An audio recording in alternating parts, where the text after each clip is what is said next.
ہجر اسود کا دلچسپ واقعہ۔ جب حضرت آدم علیہ السلام کو جنت سے نکالا گیا اور زمین پہ اتارا گیا تو اس رات حضرت آدم علیہ السلام بڑی وحشت محسوس کر رہے تھے، بڑے مایوس تھے اور پوری اس دنیا میں رات کو اکیلے بیٹھے تھے۔ اسی رات اللہ تعالیٰ نے جنت کے دو جواہر یعنی ہجر اسود، بسم اللہ الرحمن الرحیم۔ ہجر اسود عربی زبان کے دو الفاظ کا مجموعہ ہے۔ ہجر عربی میں پتھر کو کہتے ہیں اور اسود سیاہ اور کالے رنگ کے لیے بولا جاتا ہے۔ ہجر اسود وہ سیاہ پتھر ہے جو کعبہ کے جنوب مشرقی دیوار میں نصب ہے۔ اس وقت یہ تین بڑے اور مختلف شکلوں کے کئی چھوٹے ٹکڑوں پر مشتمل ہے۔ یہ ٹکڑے اندازاً 2.5 فٹ قطر کے دائرے میں جڑے ہوئے ہیں جن کے گرد چاندی کا گول چکر بنا ہوا ہے۔ جو مسلمان حج یا عمرہ کرنے جاتے ہیں ان کے لیے لازم ہے کہ طواف کرتے ہوئے ہر بار ہجر اسود کا بوسہ دیں۔ اگر ہجوم زیادہ ہو تو ہاتھ کے اشارے سے بھی بوسہ دیا جا سکتا ہے۔ عبداللہ بن عمر رضی اللہ تعالی عنہ بیان کرتے ہیں کہ میں نے نبی صلی اللہ علیہ وسلم کو یہ فرماتے ہوئے سنا، بلا شبہ ہجر اسود اور مقام ابراہیم جنت کے یاقوتوں میں سے یاقوت ہیں۔ اللہ تعالیٰ نے ان کے نور اور روشنی کو ختم کر دیا ہے۔ اگر اللہ تعالیٰ اس روشنی کو ختم نہ کرتا تو مشرق و مغرب کا درمیانی حصہ روشن ہو جاتا۔ ہجر اسود اللہ تعالیٰ نے زمین پر جنت سے اتارا ہے۔ ابن عباس رضی اللہ تعالی عنہ بیان کرتے ہیں کہ نبی صلی اللہ علیہ وسلم نے فرمایا، ہجر اسود جنت سے نازل ہوا۔ ہجر اسود دودھ سے بھی زیادہ سفید تھا جسے اولاد آدم کے گناہوں نے سیاہ کر دیا ہے۔ ابن عباس رضی اللہ تعالی عنہما بیان کرتے ہیں کہ رسول اکرم صلی اللہ علیہ وسلم نے فرمایا، ہجر اسود جنت سے آیا تو دودھ سے بھی زیادہ سفید تھا اور اسے بنو آدم کے گناہوں نے سیاہ کر دیا ہے۔ اوپر گزری ہوئی حدیث پر بعض محلدین نے اعتراض کرتے ہوئے کہا ہے کہ مشرکوں کے گناہوں نے اسے سیاہ کیسے کر دیا؟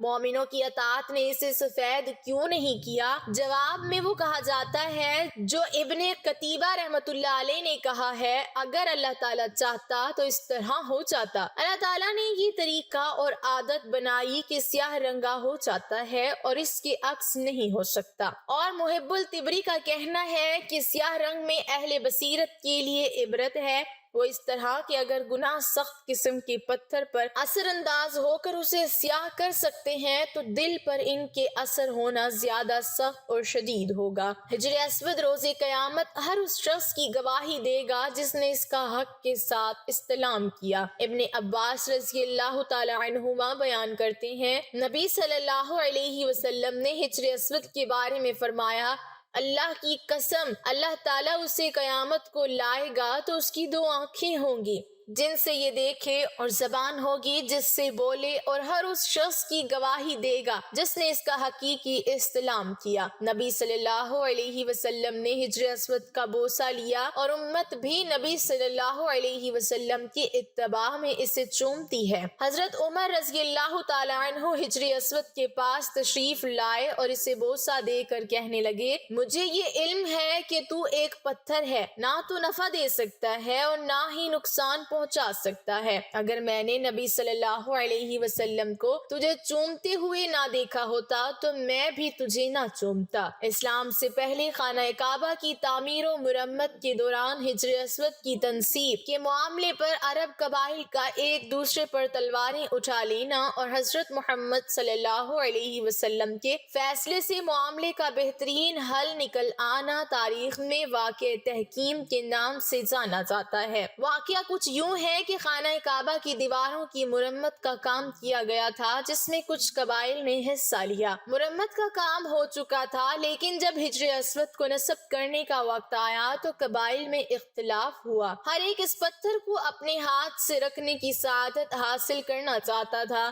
اس مسئلے نے نازک صورتحال اختیار کر لی، اختلافات بڑھے اور ایک بڑی جنگ ہونے کے آثار پیدا ہونے لگے تھے کہ یہ تجویز پیش کی گئی کہ جو شخص کل صبح سب سے پہلے حرم میں داخل ہوگا اس کا فیصلہ قبول کر لیا جائے گا۔ دوسرے دن جو شخص سب سے پہلے حرم میں داخل ہوا وہ حضرت محمد صلی اللہ علیہ وسلم تھے۔ آپ کو دیکھ کر سب نے پکارا، امین آ گیا، اور ان کا فیصلہ ہمیں قبول ہوگا۔ اس طرح آپ صلی اللہ علیہ وسلم کے حکم مقرر کیا گیا۔ آپ صلی اللہ علیہ وسلم نے اپنی چادر بچھا کر اپنے دست مبارک سے اس پر حجر اسود رکھا اور تمام قبائل کے سرداروں کو چادر پکڑنے کا حکم دیا۔ اس طرح تمام قبائل کے سرداروں نے چادر پکڑ کر اس جگہ رکھی جہاں پہ مبارک پتھر نصب کرنا تھا۔ پھر آپ صلی اللہ علیہ وسلم نے اپنے دست مبارک سے اس کو اپنی جگہ پر رکھ دیا۔ اس طرح ایک بڑی لڑائی ہوتے ہوتے رہ گئی اور ہر قبیلے کی خواہش بھی پوری ہو گئی، جو آپ صلی اللہ علیہ وسلم کے حسن تدبیر کا نتیجہ تھا۔ اس واقعے کے وقت آپ صلی اللہ علیہ وسلم کی عمر 35 سال تھی۔ حضرت آدم علیہ السلام کو جب جنت سے راندہ درگاہ کیا گیا، جنت سے نکالا گیا، زمین پہ اتارا گیا، تو لکھا یہ ہے کہ آدم علیہ السلام جب وہاں سے نکلنے لگے تو انہوں نے وہاں سے حجر اسود کو اٹھا لیا۔ حجر اسود کو بطور موڑھے کے یعنی بیٹھنے کے لیے ایک سیٹ کے طور پہ حجر اسود کو بغل میں لے لیا اور زمین پہ اتار دیے گئے۔ اور دوسری روایت میں آتا ہے کہ جس رات آدم علیہ السلام کو آسمان سے زمین پر اتارا گیا تو اس رات آدم علیہ السلام بڑی وحشت محسوس کر رہے تھے، بڑے مایوس تھے، اور پوری اس دنیا میں ہو کے عالم میں اکیلے رات کو بیٹھے ہیں اور بڑے مایوس ہیں اور وحشت طاری ہے۔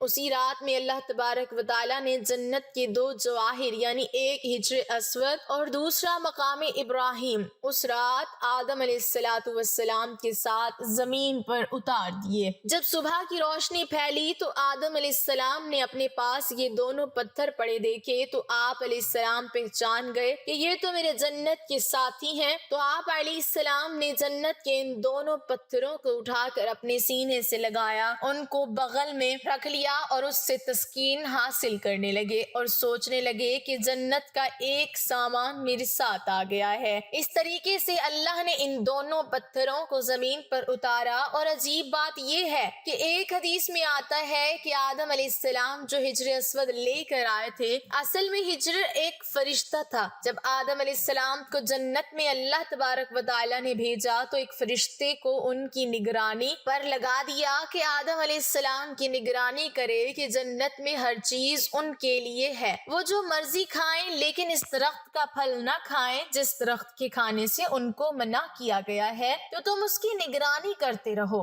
کہیں آدم علیہ السلام اس درخت کا پھل نہ کھا لیں۔ چنانچہ یہ فرشتہ آدم علیہ السلام کی نگرانی کرتا رہا تو آدم علیہ السلام بھی محتاط رہے اور جنت کے اندر وقت گزرتا رہا۔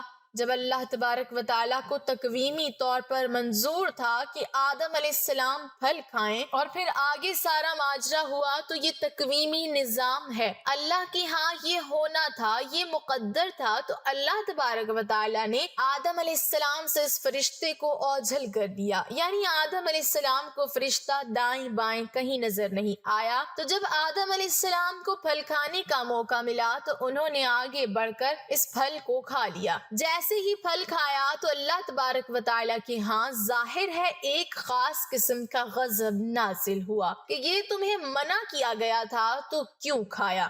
تو اسی ہیبت اور دبدبے کے عالم میں اللہ تعالیٰ نے اس فرشتے کی طرف دیکھا۔ جب اس ہیبت کے عالم میں اللہ تعالیٰ نے اس فرشتے کو دیکھا ہے تو فرشتہ خوف سے پتھر بن گیا اور وہ حجر اسود کی شکل میں قائم ہو گیا، اور جس کو آدم علیہ السلام زمین پہ لائے اس کی تائید ایک دوسری حدیث میں آتی ہے کہ نبی کریم صلی اللہ علیہ وسلم فرماتے ہیں کہ کل روز قیامت میں جب حجر اسود میدان حشر میں آئے گا تو اس کے 2 کان ہوں گے، اس کی 2 آنکھیں ہوں گی، اس کی زبان بھی ہوگی، باقاعدہ ہاتھ ہوں گے، گویا کہ پورے ہاتھ پیر کے ساتھ یہ میدان حشر کے اندر پہنچے گا۔ اور ساتھ ہی نبی کریم صلی اللہ علیہ وسلم نے فرمایا کیونکہ حجر اسود اصل میں ایک فرشتہ تھا، وہاں اللہ تعالیٰ دوبارہ اس کو انہی اعضاء کے ساتھ ظاہر کر دیں گے اور وہاں پہنچ کر دنیا بھر سے جو لوگ ان کو بوسہ کرنے والے ہیں ان کے حق میں گواہی دے گا۔ تو معلوم ہوا کہ یہ حجر اسود ایک فرشتہ ہے کہ دنیا میں جو لوگ بھی اس کو بوسہ دیتے ہیں تو وہ تختی پر نوٹ ہو جاتا ہے کہ اس آدمی نے مجھے بوسہ دیا، اس کے گناہ معاف کر دیے گئے۔ تو کل روز قیامت وہ اس کی گواہی دے گا۔ اور مزے کی بات یہ ہے کہ دنیا کے اندر ایک بہت بڑے محدث گزرے ہیں، وہ یہ کہتے ہیں کہ میں مکہ کے اندر حرم میں کعبہ کے قریب ایک عرصہ تک رہا تو میں نے ایک مرتبہ عجیب منظر دیکھا کہ یہ حجر اسود وہاں اپنی جگہ سے نکلا اور اس کے ہاتھ پاؤں بھی تھے، اس کے کان بھی تھے، غرض کے پوری ایک انسانی شکل میں نکلتا ہے۔ وہ نکلا اور کافی دور تک ٹہلتا ہے اور دوبارہ اسی جگہ پر قائم ہو گیا اور اسی طرح پتھر کی شکل اختیار کر دی۔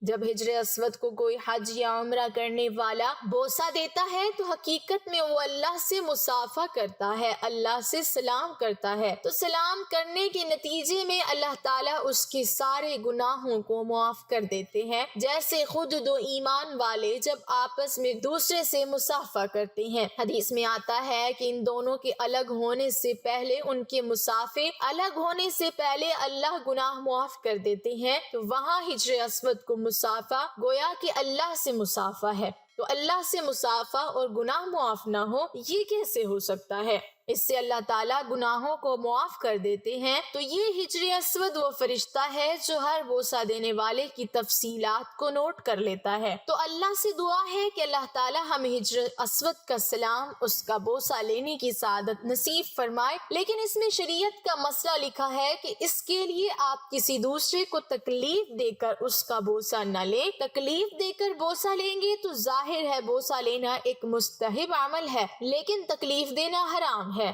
حرام کام کر کے ایک مستحب حاصل کریں گے، اللہ تبارک و تعالیٰ کے آگے اس کی کوئی قیمت نہیں۔ اگر نہیں موقع تو دور سے سلام کر لیں، سلام کر کے چوم لیں تو آپ کو وہی اجر ملے گا جو کہ بوسہ دینے کے موقع پر ملتا ہے۔ اللہ سے دعا ہے کہ اللہ تعالیٰ اس پر عمل کرنے کی توفیق عطا فرمائے اور ہمارا خاتمہ ایمان پر فرمائے، آمین۔